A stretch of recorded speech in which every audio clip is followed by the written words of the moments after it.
চটকাবি। এর মধ্যে দিয়ে চটকাও।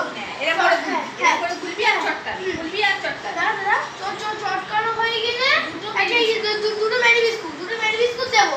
তারপরে দুধ আবার চটকাবো, তারপর চিনি।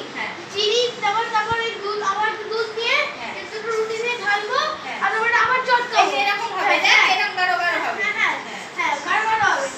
আর তারপর দুধটা ওখান থেকে নিয়ে হয়ে গেলে এখানে 1 চামচ কমপ্লেন দিয়ে এটা আবার হাত দিয়ে গুলে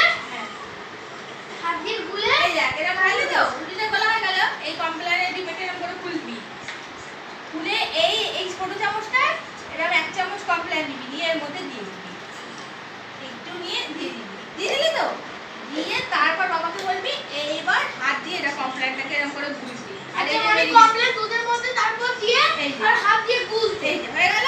হয়ে গেলে এবার তো বাবাকে বলবি আঙুল দিয়ে গরম করতে, হাতে যতটা গরম না লাগে ততক্ষণ করতে, ঠান্ডা না খাওয়াতে করে। তারপরে এটা গ্লাসে ঢেলে খেয়ে নিবি। আর এর মধ্যে মেরি বিস্কুট আছে, শুনে নিচ্ছিস? হ্যাঁ